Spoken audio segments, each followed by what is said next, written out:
Estás escuchando Aquí Contigo. Aquí Contigo.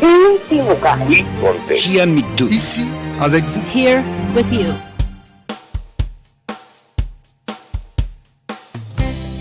Hola, muy buenas noches amigos, les saluda Evelyn Conte, gracias por acompañarnos, bienvenidos al programa Aquí Contigo, y se encuentra conmigo en la línea desde España Giorgio Díaz Montesano, epigrafista, experto en lenguas antiguas y simbología. Bienvenido Giorgio, ¿cómo estás? Gracias por acompañarnos. Hola, es un placer, estaba esperando muy ansioso de esta llamada y esta entrevista. Sí, yo también, Giorgio, 11 años que tenemos que ya no hablamos, yo me imagino que ya habrás encontrado la Atlántida. Bueno, casi, ahí estamos.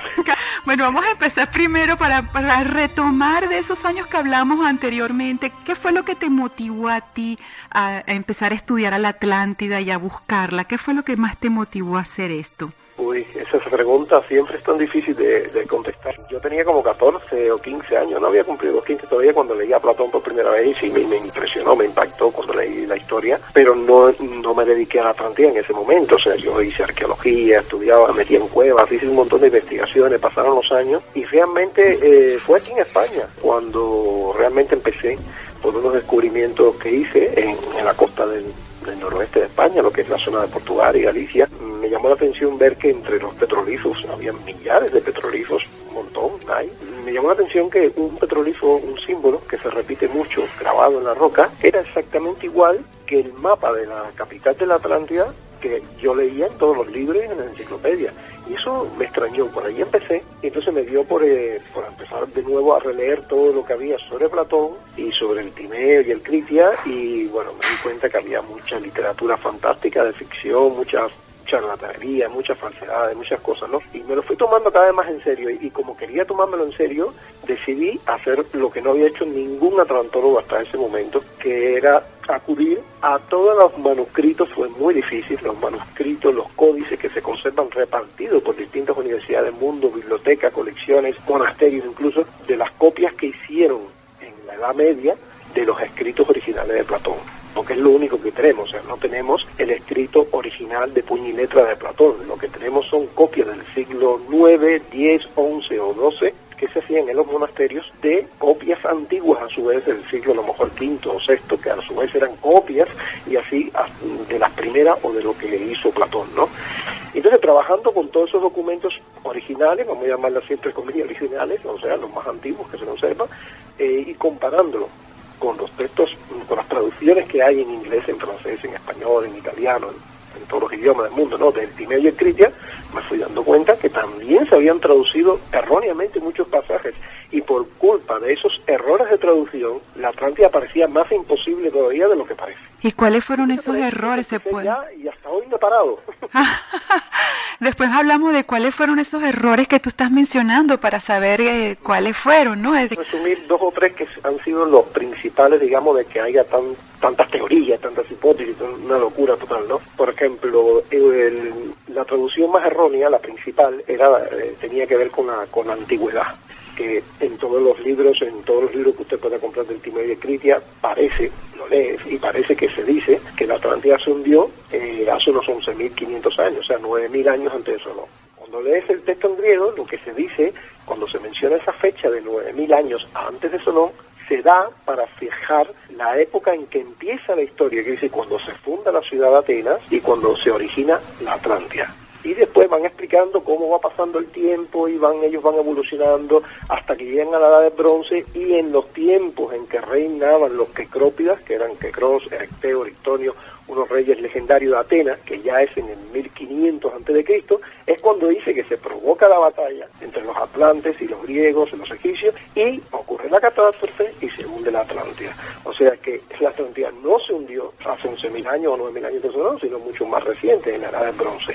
Bueno, cosas así fui descubriendo, ¿no? También el error de la localización. En todos los libros que lea sobre la Atlántida siempre dicen que la Atlántida estaba más allá de las columnas de Hércules. Bueno, esto sirvió para que la gente dijera, bueno, si está más allá de las columnas de Hércules, puede estar en el medio del Atlántico, donde están las Azores, o puede estar en Cuba, Caribe, o puede estar en los Andes en Bolivia, lo han puesto hasta en los Andes en Bolivia, y después le han dado la vuelta al globo y ya lo han puesto hasta en el Pacífico, en la India, en es donde quiera. Es no, la isla más deseada por todos.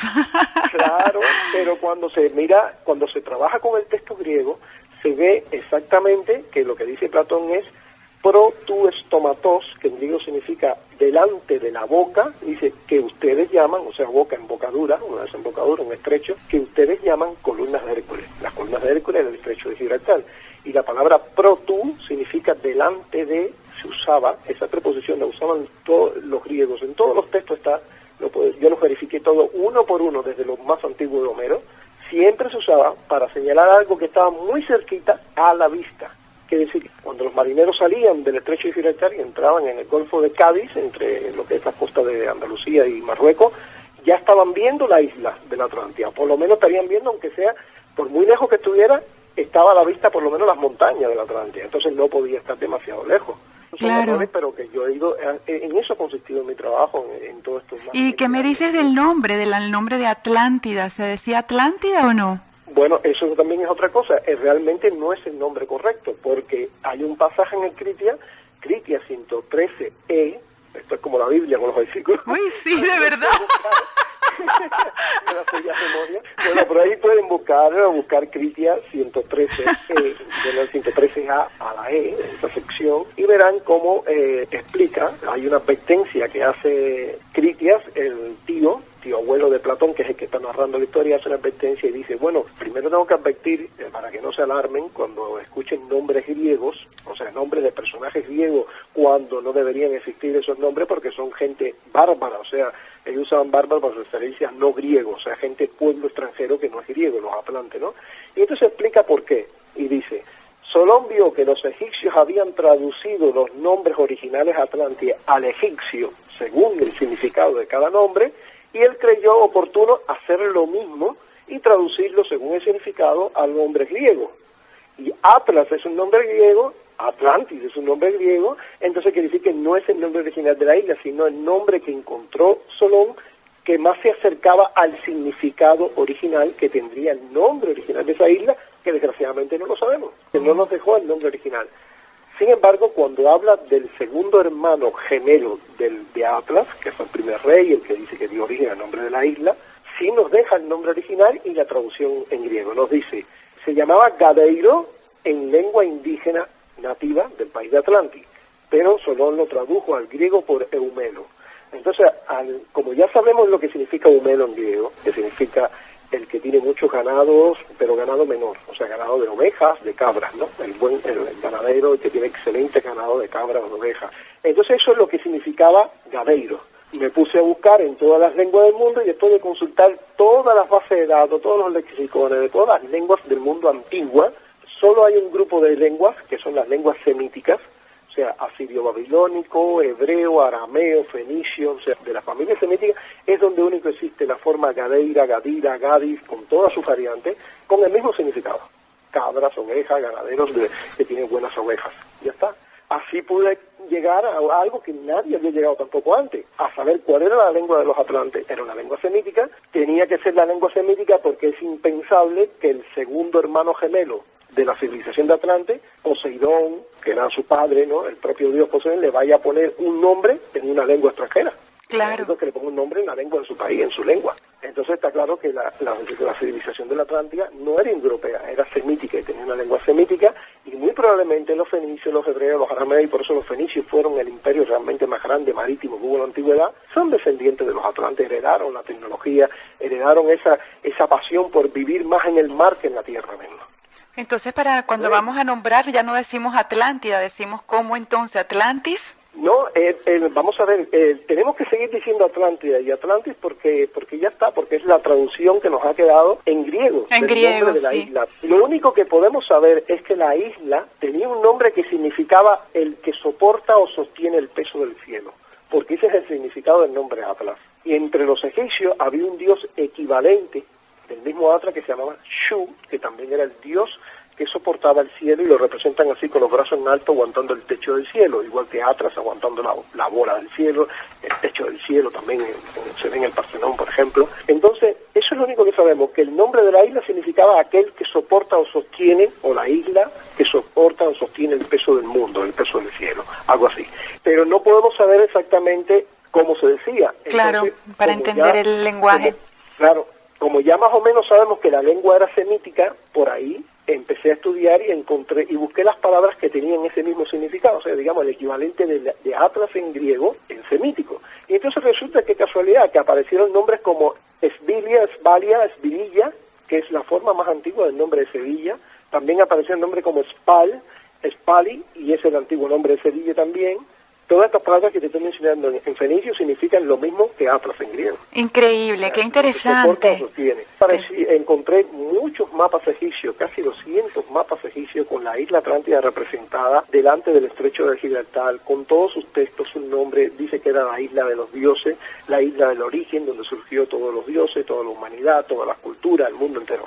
Lo ponen en sus mapas. Casi, ya te digo, tengo estudiado y catalogado y publicado casi 200 de esos mapas egipcios, hace más de 4.000 años. O sea que Platón recibe la información a través de Solón. Solón la recibió a través de los egipcios. Entonces todos los que han insistido y siguen insistiendo aún por ignorancia, obviamente, porque ni se han preocupado por leer mis libros y mis investigaciones de que Platón se inventó todo, ya está refutado eso. Platón no se inventó absolutamente nada.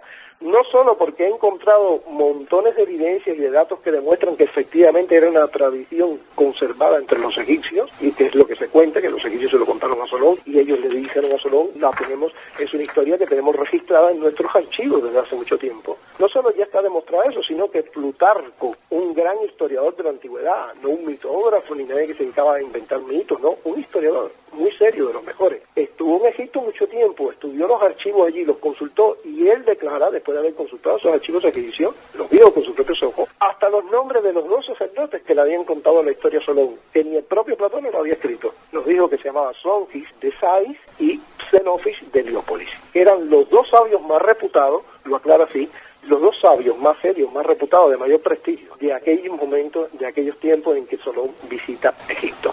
Ellos fueron los que le contaron la historia. Entonces Plutarco da fe de que la historia es real en el sentido de que la contaron de verdad. Esos sacerdotes egipcios a Solón. Sí. Ahora, si la historia es una invención, un mito, una leyenda, no es de Solón ni de Platón la culpa, sino de los egipcios. Tenemos que trasladar la culpa hacia los egipcios. Entonces Pero sí hay documentos antiguos que muestran, como tú estás diciendo, la existencia de la Atlántida. Claro, todos estos documentos antiguos se clasifican en la egiptología como material, a ver cómo explicarlo, material mágico, religioso, mitológico, o sea, no le dan importancia.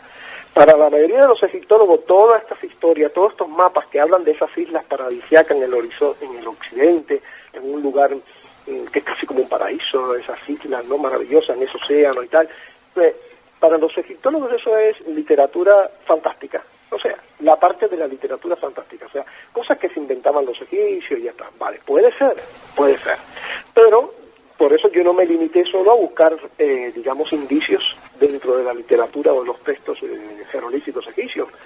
Me puse a buscar también evidencias en la península ibérica, por ejemplo, porque si la isla estuvo muy cerca de Iberia, de hecho se dice, en el Critia 114 AB, se especifica como después que Poseidón dividió la isla de la Atlántida en 10 reinos, a Gadeiro, a este que sí dejó el nombre original, Gadeiro, le correspondió, dice, la extremidad de la isla, o sea, la punta, el cabo, la zona más extrema de la isla, que está frente a las columnas de Hércules y muy cerca, lo aclara así, de la región que hoy en día, en griego es nun, significa aún hoy en día, se llama igual, Gadeira, que era el nombre antiguo de lo que hoy conocemos como Cádiz. Entonces, ¿dónde está localizado ahorita la Atlántida? ¿Está en España? Claro, bueno, después de yo haber estudiado toda la fuente, todos los mapas egipcios, donde la dibujan y la localizan muy concretamente, todo parece indicar que si la isla realmente existió y se hundió, tiene que estar bajo el mar, en el área que, digamos, en ese espacio que hay entre lo que es el suroeste de la península ibérica, Marruecos y Madeira. En ese gran hueco que hay ahí, en ese gran hueco de ese espacio marítimo, que queda entre lo que son las costas de España, del suroeste de España, o sea, Andalucía y Portugal, y Marruecos, y Madeira, y el norte, por ejemplo, y el norte de las Canarias, pues en todo ese espacio, yo tengo publicado mis buenos mapas con la reconstrucción, ahí pudo haber estado, ahí debió haber estado, según las descripciones tan claras que da Platón, y según también las descripciones que dan otros historiadores, porque ha habido otros historiadores que hablaron de la Atlántida, no solo Platón. se sigue diciendo por ahí, los escépticos que quieren desacreditar siempre dicen lo mismo, Platón fue la única fuente, fue el único, mentira. Si yo tengo publicado en un libro más de 60 fuentes ya, de autores griegos, romanos, que hablan de la Atlántida, antes de Platón y después de Platón, así que Platón ni fue la primera fuente ni fue la única. Todo es ignorancia, hay mucha gente ignorante que habla ignorantes en los dos extremos, que decir, tanto los escépticos que no creen en la Atlántida, tanto como los que creen en la Atlántida. En los dos bandos me encuentro mucha ignorancia, hay mucha gente que no se documenta bien, que no se informa bien, o que repite lo mismo que leyó en un libro, que repitió el otro y que repitió el otro, entonces se transmiten los errores, así como si fuera un código genético malo que se va repitiendo, ¿no? Se va replicando. Igual, nadie se preocupa por ir a las fuentes originales, a las fuentes primarias, y eso es lo que yo siempre aprendí a hacer desde muy jovencito. Claro. Que cuando si quieres investigar algo y realmente aportar algo nuevo o descubrir la verdad histórica de algo, tienes que ir o empezar a las fuentes. Por las fuentes primarias. Claro, o sea, claro. Al origen. Y a partir de ahí empiezas a investigar y vas relacionando todo lo que vas encontrando en esa fuente primaria con la opinión o los estudios que han hecho otros a lo largo de la historia del tema. Ahora Pero vamos... no puedes... Perdón, Sí. disculpa que te interrumpa. Después vamos a entrar en las investigaciones si has encontrado petroglifos y todo eso, y me vas a decir también lo de las dimensiones, pero quería preguntarte si existe alguna diferencia entre la visión de la Atlántida esotérica de Madame Blavatsky, tú sabes, de Lemuria, los extraterrestres, con la Atlántida científica. La diferencia es abismal, A ver, la Atlántida, de toda esa literatura que se ha generado a través de los teósofos, como ha citado muy bien Madame Blavatsky, que fue la fundadora de la Sociedad Teosófica. Yo lo conozco bien todo porque yo no desprecio nada, yo lo estudio todo. O sea, yo he estudiado bien todo lo que dijo Blavatsky, todo lo que dijo Edgar Cayce, todo lo que dijo Elliot Smith, o sea, todos los grandes teósofos y esoteristas. Por eso te pregunto. Yo lo he estudiado, claro. Y la cuestión es que toda la información que ellos dan se basa en un tipo de fuente que no es verificable. Quiere decir, en supuestas tradiciones ocultas que se pasan de sectas secretas a lo largo del tiempo, nadie lo puede saber si es verdad o no, ¿ya entiendes? Claro. O en una carta que cayó, cartas que le caían volando así del cielo y de pronto le caían en la mano. Esto no me lo estoy inventando, esto lo decía Blavatsky. O que supuestamente ellos tenían el poder de desdoblarse y con el astral viajar y consultar unos archivos acásicos, que es como una especie de matriz, así, algo así. O sea, son todo cosas demasiado fantasiosas y, desgraciadamente, sean verdad o no, no hay manera de verificarlo. No tienen absolutamente nada que ver la Atlántida que ellos reconstruyen en base a esos métodos que no son verificables, no tiene absolutamente nada que ver con la Atlántida que conocemos por los textos antiguos, de todos los autores antiguos. O sea, ninguno de los autores antiguos la describió como una supercivilización con aparatos voladores, ni con capacidad para mover el eje de la Tierra, ni nada de esas cosas que vemos en la literatura fantástica. Y ahora que tú mencionas eso, la Atlántida fue entonces, como decían, una ciudad muy evolucionada que se hundió por el mismo avance de la tecnología que no supieron manejar. ¿Es cierto eso o no? Claro, de eso no hay no hay ningún hecho, o sea, no hay ningún dato antiguo. Eso que me acabas de leer ahora mismo, parte de estas literaturas que se basan en métodos ocultistas o esotéricos que no se pueden verificar. Claro. Pero lo que Platón describe es simplemente que es una isla que fue consagrada al dios Poseidón, llegaron a un desarrollo muy grande, muy importante, pero no dice tecnológico alto. Simplemente construyeron una ciudad con círculos concéntricos, construyeron acueductos, tenían muchos canales, barcos, una gran flota marinera, ya está. Era, digamos, como una especie de Roma, por decirlo, especie de Roma, pero mucho más antigua que Roma y que Grecia. ¿Se puede comparar con Egipto, con la civilización de Egipto o no? ¿O tienes evidencia de que puedan compararse? La descripción que hace Platón es de que ellos intentaron conquistar el Mediterráneo y estuvieron a punto, no lo llegaron a hacer porque perdieron la batalla contra los griegos, que serían los micénicos, supongo, en aquella época, pero que estuvieron a punto incluso de conquistar Egipto, porque era donde tenían una armada, un ejército muy grande, muy poderoso, tenían espadas, escudos y tal, pero todas las armas que menciona, toda la descripción, carros tirados por caballo, arcos, ondas, espadas, escudos, o sea, no menciona absolutamente nada que no sea lo típico de cualquier civilización antigua. Ahora yo te pregunto, por ejemplo, porque ellos hablan eso y dijeron que había una fantástica civilización y todo eso y que se hundió, pero ¿realmente hay vestigios de que existió esa civilización, de que existió la Atlántida o no? Bueno, esa es la hipótesis en la que estamos trabajando y en la que yo creo que he aportado bastante. O sea, yo me he dedicado a buscar en la península ibérica, Marruecos, digamos los alrededores, porque la hipótesis mía es, si la isla se hundió, vamos a suponer que sea cierto, que la isla existió y se hundió. Ajá. Aunque si eso fue cierto, la isla esa civilización tiene que haber dejado mucha Algo. tendencia en las costas que están cercanas enfrente, porque tenía que haber tenido relación con ellos. Exacto, eso es lo que Entonces, pregunto. partiendo de ese principio, he encontrado en la península ibérica, por ejemplo, varias ciudades antiguas del Calcolítico que tienen 4.000, 5.000 años de antigüedad y hasta 6.000, que trazaban el diseño de la ciudad exactamente igual que la capital de Atlántida, con fosos concéntricos que los inundaban de agua, lo alternaban con un anillo de tierra, después otro foso de agua, después otro anillo de tierra y así en el centro la Acrópolis o tal.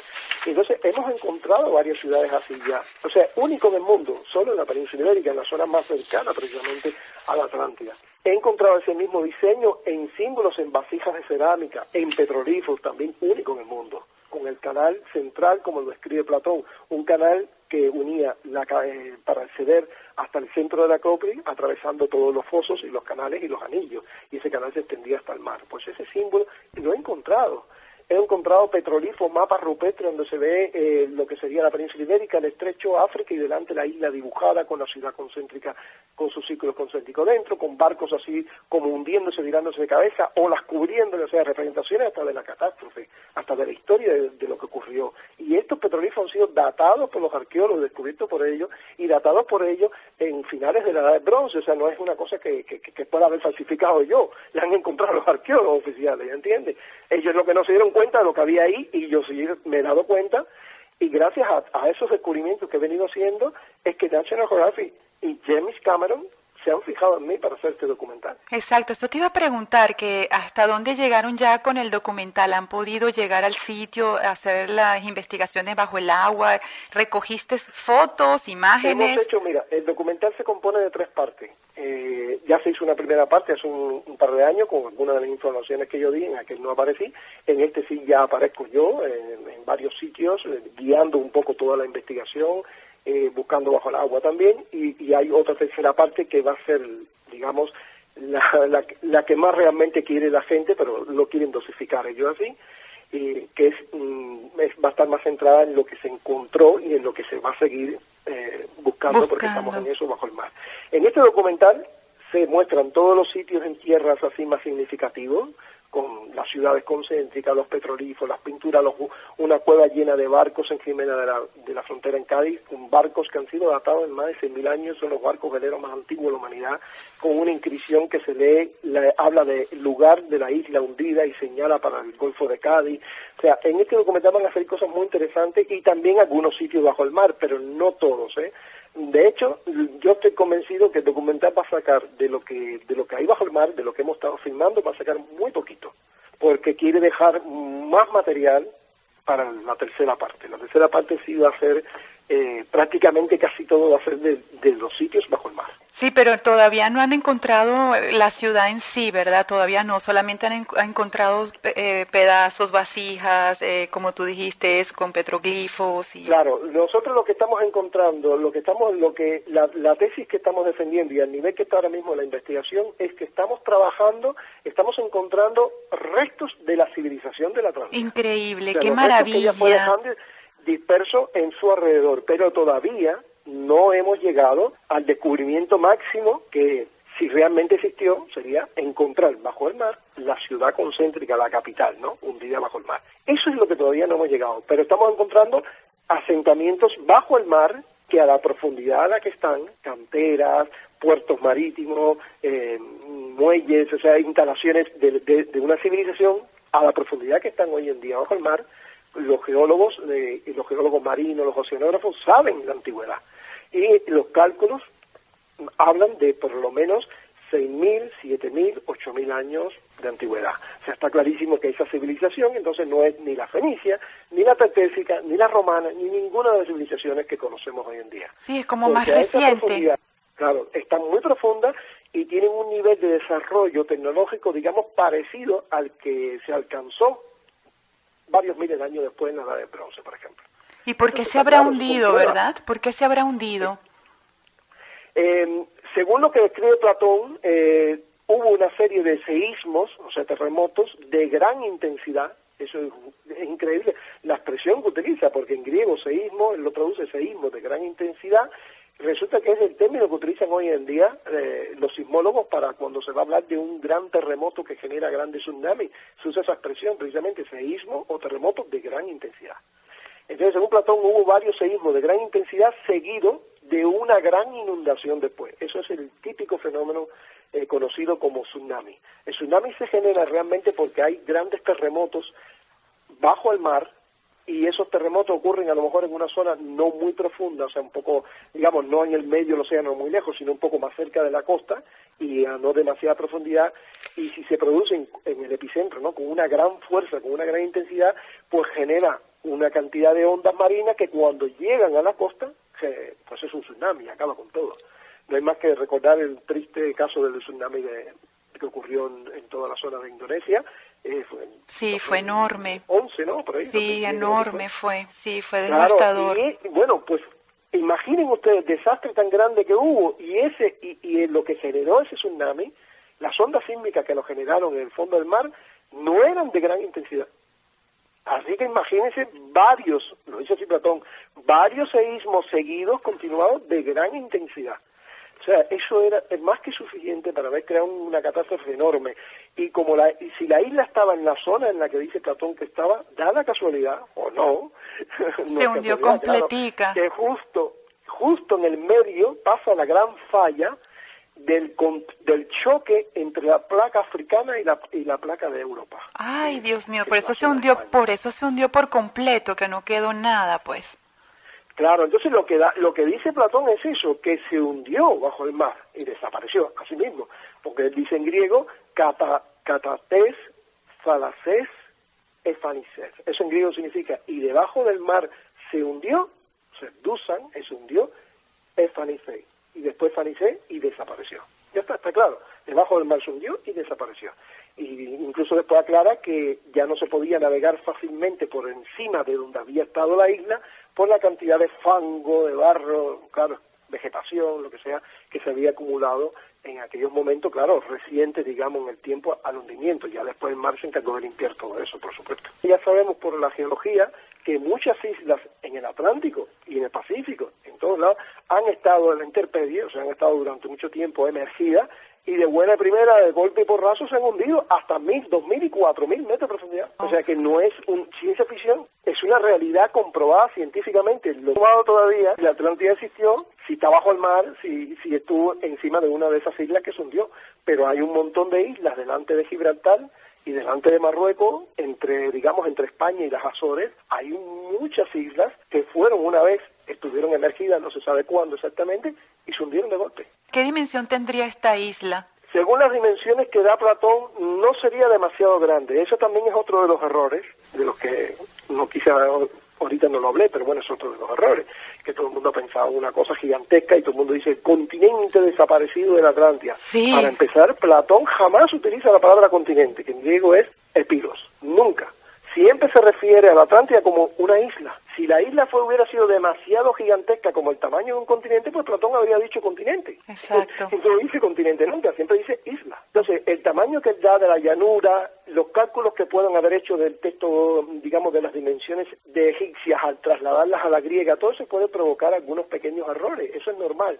Pero aún así, aún aceptando que las medidas no son erróneas, que son tal cual los estadios que se dan, el cálculo que se puede hacer del tamaño completo máximo que pudo haber tenido la isla no sería más grande que el mismo tamaño que tiene, por ejemplo, la península ibérica. Ya está.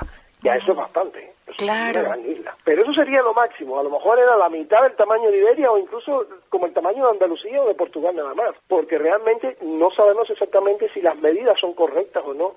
Porque hay evidencias de cómo autores griegos, cuando traducían las medidas egipcias, quedaban mucho más grandes de lo que eran realmente. Hay evidencia en otros autores. Por lo tanto, puede haber pasado lo mismo. Puede ser que las medidas estén muy exageradas al hacer el cambio en la traducción de las medidas, porque no es lo mismo un estadio griego que un estadio egipcio. De hecho, ellos no usaban ni la palabra estadio, usaban otros términos como cuerda, vara y tal, entonces pueden haberse confundido en las medidas. Y parecer algo, o la aurora, por ejemplo, la aurora se confundía mucho con el estadio, y la aurora es casi 5 o 6 veces más que un estadio. Entonces puede parecer que la Atlántida es mucho más grande por las medidas que da. Las únicas medidas que él da es cuando describe la llanura donde estaba la Acrópolis, porque del resto, que dice que eso es en el reino principal, el reino que pertenecía al primer hijo, a Atlas, pero de los demás 9 reinos no dice absolutamente nada.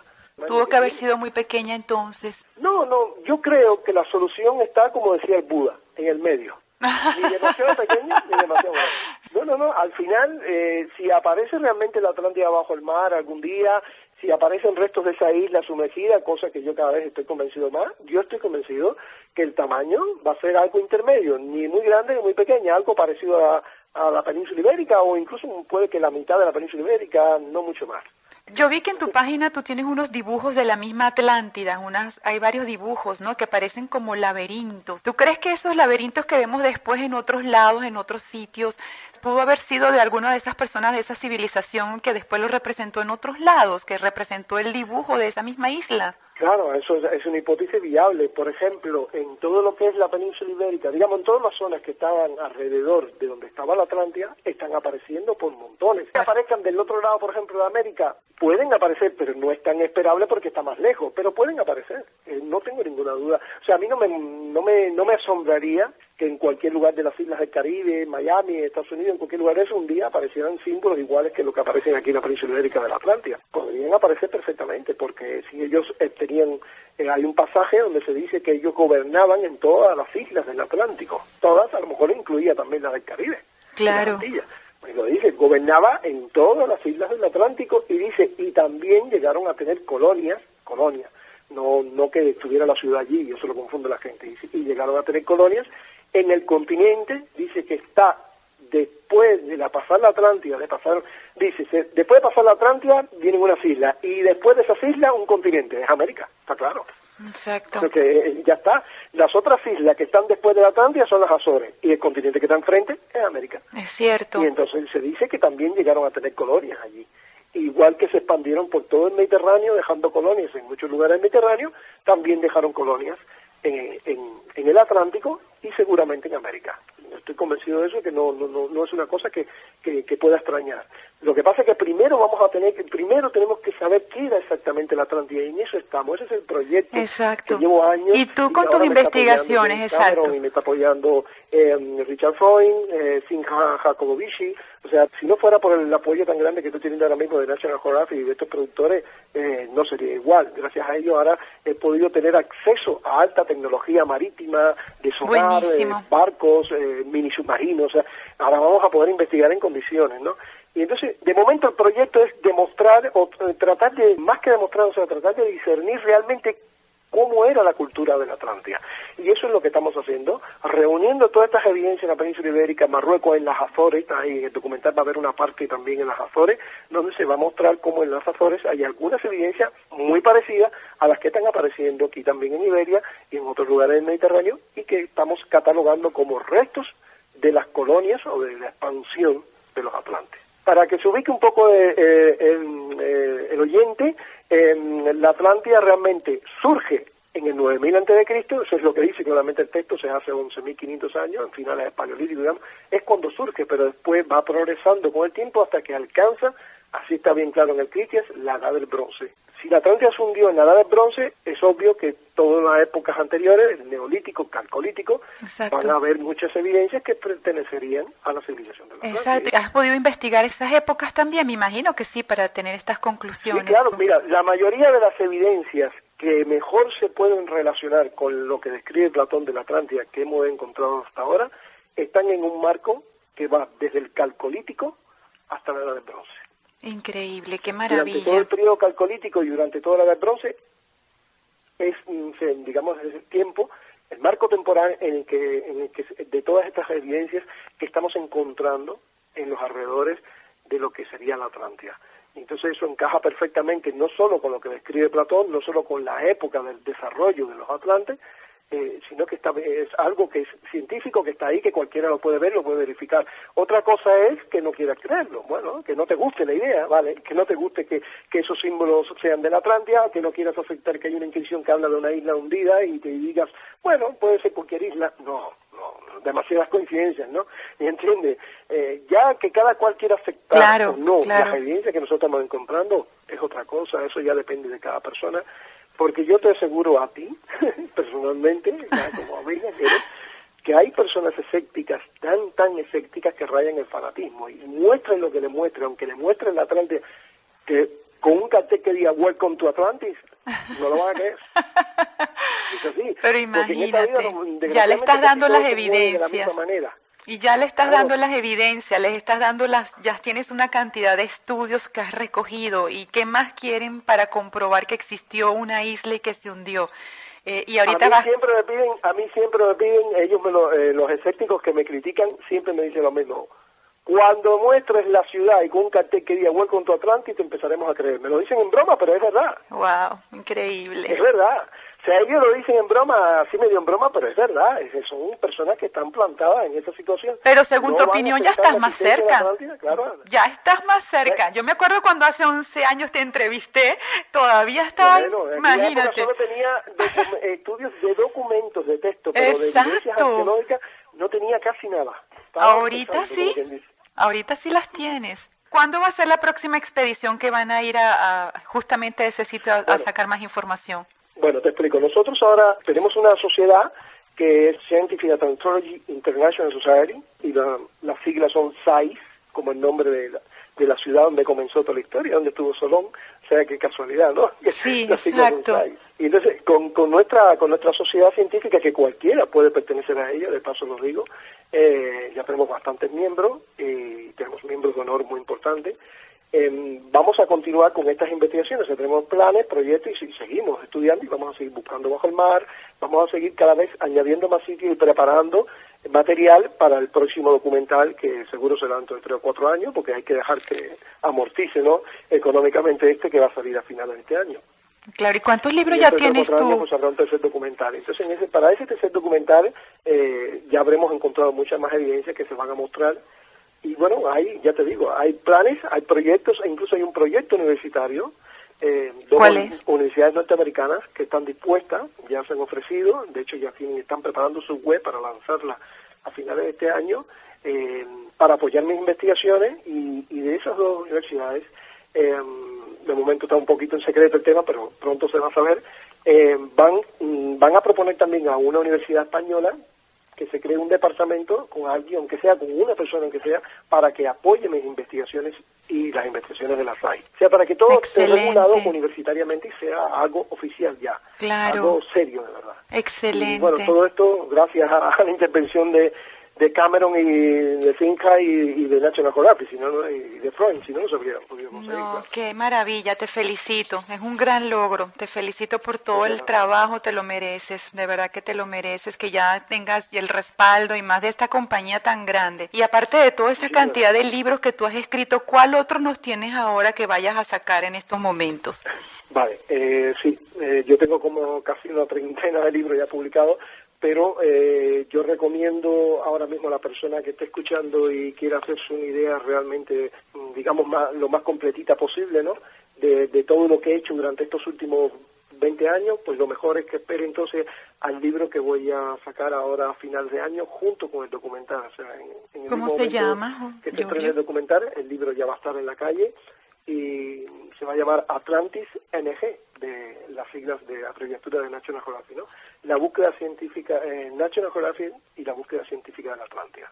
Qué maravilla, qué lindo. Y bueno, va a estar bien publicitado por todas partes, por mi web, por Amazon, por todas partes lo vas a encontrar fácilmente. Espero que me mandes, me digas dónde está para buscarlo, para recibirlo. Gracias.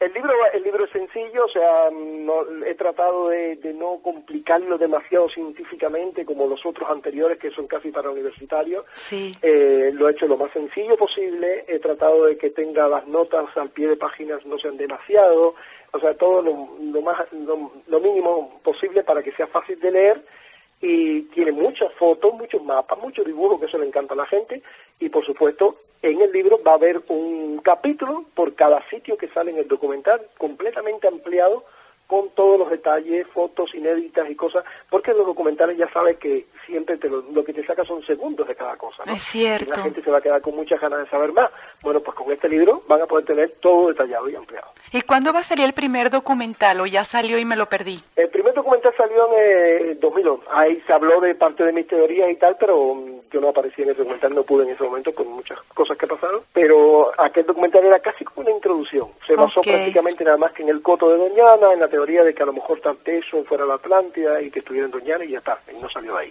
Este sí es un documental amplio, de hecho esta es una superproducción, por eso se metió James Cameron por medio, 2 horas de duración. O sea, no como todos los documentales que duran 50 minutos, 60. Excelente. 2 horas de duración y abarca un montón de hipótesis de toda la expansión de la Atlántida según la hipótesis que trabajamos general, ¿no? O sea, el documental va a demostrar o pretende demostrar que la Atlántida efectivamente surgió frente a lo que es las costas de Iberia y de Marruecos, pero desde ahí se expandió, por un lado hacia las Azores y por otro lado atravesó toda España, digamos África, y se expandió por las islas del Mediterráneo hasta llegar a Sicilia, Cerdeña, Malta, Santorini y Creta y tal. Entonces es como que es la expansión de los Atlantes. ¿Y ese saldría para cuándo? ¿Para diciembre? Está previsto y hasta ahora no me han dado notificación de ningún cambio. O sea, yo estoy en contacto casi todas las semanas, tengo un Skype con ellos y con los productores, y está previsto el estreno para finales de año, para Navidades. ¡Ay, qué bonito! En Navidades. Tú me dejas saber porque yo sí lo quiero ver. Claro, imagínate, primero eso en menos de una semana es como que ya está repartido por el mundo entero. Primero se estrena en Estados Unidos y como los 2 o 3 días ya salen en el canal de National Geographic en español y después en francés. Se va a emitir en 175 países, es una barbaridad, y se prevé una audiencia según los suscriptores, según los datos que ellos tienen de los suscriptores, el tipo de documental que les gustan, y según los datos que ellos tienen, yo no me esperaba algo así, es sorprendente, con preferencia por cada documental que ellos han hecho y por el anterior, sobre todo de la Atlántida, se espera que pueda tener una audiencia aproximada de 400 millones. ¡Wow, Dios mío! ¡Qué maravilla! No es que te lo mereces, de verdad que sí, ya era hora, de verdad. Así que me imagino que gracias a este documental, durante ese mes, porque durante un mes o 2 meses suele estar en todas las cadenas del mundo, y ya después lo van pidiendo periódicamente otras televisiones, de manera que eso es para siempre, ¿no? Constantemente. Giorgio, ¿y cómo se basan ellos con el documental? ¿Te llevan a ti en el barco y tú hablas de eso? ¿Ellos te hacen un reportaje? ¿Cómo se basan ellos en las investigaciones? Yo he estado con ellos durante todo el tiempo de las filmaciones. Cada vez que íbamos a un lugar que los lugares donde yo los llevaba para filmar, pues nada, íbamos allí, se montaba todo, se empezaba a filmar y sí, unas veces me entrevistan a mí, otras veces entrevistan a otros especialistas que trabajan de Estados Unidos para colaborar conmigo, para confirmar, porque han traído lo mejor. Tanto en el equipo para trabajar bajo el mar, profesionales, arqueólogos de primera, como para cuando estábamos trabajando con los petroglifos y las pinturas rupestres, trajeron a los 2 especialistas más grandes que hay, que llevan un proyecto que se llama Proyecto Lazarus o Lazarus Project, puedo buscar en inglés, que son los 2 especialistas más grandes que hay a nivel mundial en técnicas de fotografía multiespectral. Con esos métodos ellos han logrado que se puedan leer códices antiguos y manuscritos que no había manera de leerlo y han sacado a flote con contrastes y tal, increíble, las letras ocultas, y bueno, los trajeron para que hicieran lo mismo en los petroglifos y en las pinturas que no se veían muy bien, y resulta que empezó a aparecer cosas. Es increíble el momento, me imagino que todo eso va a salir en el documental porque qué emoción, bien, qué emoción. Que iban confirmando cada vez más mis hipótesis. O sea, claro. ¿Y qué hacían con las piezas que conseguían? ¿Tienen pensado hacer algo con esas piezas? Todo lo que se filmó bajo el mar no se tocó. No lo pueden tocar, por supuesto. Claro, porque el trabajo de la expedición y los permisos y todo es solo para filmar. Claro. No era ni para explorar, ni para prospección, ni para excavación, ni para sacar nada. Para eso ya se necesitan otro tipo de permisos muy complejos que demoran mucho tiempo y que eso se tiene que canalizar a través de patrimonio, los arqueólogos. Y ojalá que no haya como pasaba en Egipto, que después, tú sabes, ultrajaban las tumbas, se robaban todo y después uno no tenía los datos para hacer las investigaciones. Encontrar algo bajo el mar es lo más difícil del mundo, es como buscar una aguja en un pajar. Claro. Si no tienes las coordenadas exactas, incluso hasta teniendo las coordenadas exactas, tardábamos días, a veces y horas en llegar a un sitio. Y es que se mueven también, en las olas y en la arena, todo. La visibilidad, todo el mar que está frente a Cádiz está siempre verdoso, oscuro. ¡Qué belleza! Hay muchos fans. Perdimos en los días que estuvimos trabajando, de los 15 días que estuvimos prácticamente con el barco, apenas pudimos trabajar 3 o 4 días. El resto de los días fue perdido porque no se veía ni a 3 metros ni a 2 metros. Los buzos subían diciendo no veo ni mi mano. ¡Ay, Dios mío! Era muy difícil.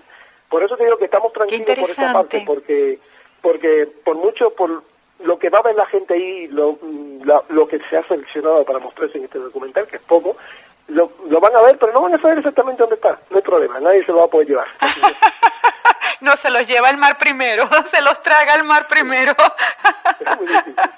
No, Jordi, ¿dónde puede entrar la gente para tener más información sobre lo que estás haciendo y si pueden ver algún adelanto también de lo que estás haciendo con la National Geographic? Bueno, yo recomiendo ahora mismo la web oficial del libro del que hablé, del libro que va a salir a finales de año y del documental, o sea... Atlantis NG. Atlantis NG, mejor, ya está, atlantisng.com. Es más cómodo, más fácil, más cortito, porque ya una vez que entren ahí, de entrada les recibe un pequeño teaser con algunos avances de tomas falsas, como se suele decir, ¿no? Tomas que se hicieron en el momento en que se estaba filmando el documental, como avance, y ya después dentro, pues tienen acceso a casi todo, mi blog, mi página, mi Facebook, mi todo, cómo contactar conmigo, si quieren reservar el libro, lo que sea, ya no tienen problema, lo mejor es eso, atlantisng.com. ¡Qué maravilla! ¿Sabes qué me gustaría que algún día pudieran hacer, después que tengan todo este tiempo, que hayan terminado de hacer la filmación, que pudieran llevar a algunas personas también hasta el sitio y conocer el lugar y verlo? Yo quiero anotarme en esa primera visita. Bueno, el año que viene, me imagino que enero, febrero, lo más probable es que sea para febrero. Sí, ya tengo pensado, porque eso que me has dicho me lo han pedido un montón de gente. ¡Ay, tú viste! Tenemos pensado hacer como una especie de tour, que iré yo, por supuesto, porque es lo que quiere la gente, que vaya yo con ellos y les explique. Claro, como un guía turista. Vamos a visitar todos los sitios más importantes dentro de la península ibérica, todos los que salen en el documental y algunos más que ni siquiera salen en este documental. Es una ruta bien hecha, bien amplia, para casi una semana por lo menos. Y también bajo el agua algunos sitios, muy poquito porque claro no conviene tampoco que todo el mundo sepa dónde está, entonces muy poquitos sitios y a poca profundidad los que saben bucear y tal, y ya está. No estamos pensando hacerlo en 2 partes, el que no sepa bucear o no quiera bucear nada se queda en tierra y no pasa nada, se queda en otras cosas. Claro. Pero estamos preparando sí algo así interesante, ya veremos. Pero seguro que por lo menos lo que son los sitios dentro de tierra, porque los demás siempre dependen de permisos y tal, que a lo mejor no nos lo dan, es más difícil. Por lo menos lo que son los sitios que salen en el documental y otros que no salieron en este documental, para saber seguro en el próximo, sí los vamos a incluir en esa ruta y para cualquiera. Se puede contratar lo mismo viviendo en España que en cualquier otro lugar del mundo. O sea. Claro, no, a mí me anotas ahí en la lista, yo quiero estar en la primera fila. A mí me encantaría estar ahí para verlo, de verdad. ¿Y más o menos cuánto costó este proyecto? ¿Tienes una idea de cuánto más o menos cuesta este proyecto? Bueno, yo no tengo mucha idea de eso, pero es lo que sí te puedo asegurar. tirando por arribita, debe haber sido varios millones de dólares. Sí, me imagino, claro que sí. Porque date cuenta que es una superproducción de 2 horas y solamente ya con el equipo. En los costes del barco, escuché por ahí, no lo tengo claro, pero llegué a escuchar en algún momento, en alguna conversación así, que iban por encima de los $250,000. ¡Wow! Y estamos hablando solo del barco donde iban ustedes, exacto. 10 días más o menos, tal. Así que imagina todo el tiempo, llevamos varios meses, estuvimos varios meses en eso trabajando, todo lo que es en tierra, mover todo el equipo, los hoteles, todo. Así que yo estoy seguro que... Sí, tuvo que ser bastante costoso. Ahí seguro que hay más de 1 millón, 2 millones mínimo, seguro. Es una superproducción. Y aparte, después está la parte de todo el trabajo de post-edición, donde van a aplicar mucha tecnología de reconstrucción digital, van a reconstruir la Atlántida como era, los lugares donde hemos estado, los petrolíferos, los barcos, los van a reconstruir para que se vean cómo eran los barcos que están pintados y les van a dar forma tridimensional. O sea, va a ser una obra de arte, se van a esmerar ahí en hacer una obra de arte, y todo eso cuesta porque tienen que contratar a empresas que se dedican a eso, como las que hacen videojuegos, ¿no?, de alta nivel. James Cameron trabaja, ya has visto la película Avatar. Claro que sí, no, imagínate, sí. Excelente, va a ser una excelente producción. Bueno, ellos están convencidos, me lo han dicho varias veces, pero no hace ni una semana tuvimos una sesión por Skype y Sinha me lo decía, pues que Cameron también, o sea, están todos convencidos de que va a ser el mejor documental sobre Atlantis que se haya hecho jamás. Que ellos están convencidos que este documental va a marcar un antes y un después. El que quiera superar esto lo va a tener muy crudo.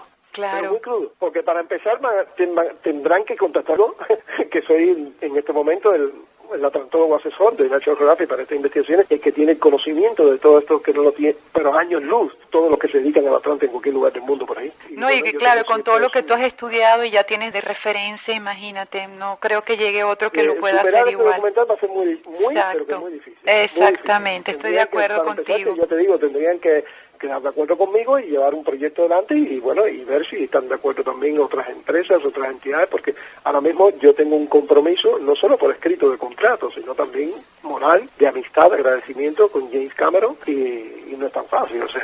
Claro, bueno, pero me encantó conversar contigo, llevar esta información a los oyentes. Te felicito, Giorgio, de verdad que me da mucha alegría por ti, hasta dónde has llegado ya con el proyecto, y bueno, se va a cumplir ya tu sueño dentro de poco, si Dios quiere, ya pronto me vas a poder decir, la encontré.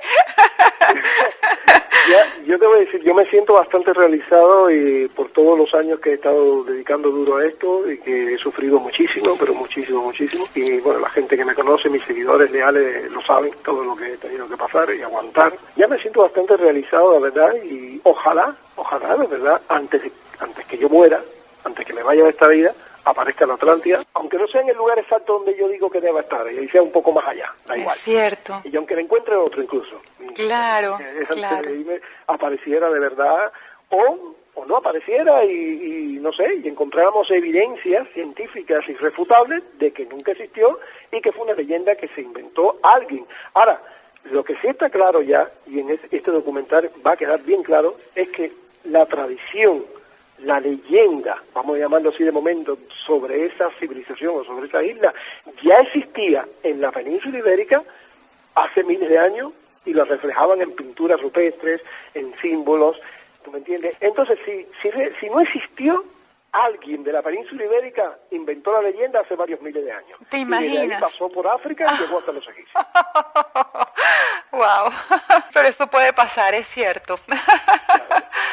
No, muchísimas gracias, Giorgio. Me encantó conversar contigo y enterarnos de tus nuevos proyectos y lo que estás haciendo en este momento. Gracias por acompañarnos. Gracias a ti porque de verdad que hacía tiempo que esperaba este momento. Gracias sí, yo también. A todos tus oyentes, espero que les guste a todos tus fieles oyentes. Ay, estoy seguro que sí. No te preocupes, que cualquier novedad que haya importante, que yo crea que merezca la pena para hacer un programa, yo te aviso. Gracias, Giorgio, por habernos permitido esta entrevista y gracias por permitirnos traer un poco de tu trabajo a los oyentes, esa pequeña muestra de tantas evidencias científicas que has venido reuniendo durante tantos años, con todos estos datos científicos que nos has aportado. Para nosotros ha sido un honor haberte tenido otra vez en el programa y te deseamos muchísimos éxitos. Y brevemente, Giorgio Díaz Montesano desde hace más de 20 años está dedicado a investigar la Atlántida a través de las fuentes históricas, especialmente de los papiros, manuscritos, códices escritos en griego, latín, árabe y egipcio, sin olvidar los textos del Timeo y Critias de Platón. Por sus investigaciones de tantos años y por los frutos que ha traído todo este trabajo, es actualmente reconocido como uno de los pocos verdaderos y serios expertos a nivel mundial en materia de lo que es la atlantología histórica científica. Y actualmente es asesor para la National Geographic con el productor James Cameron.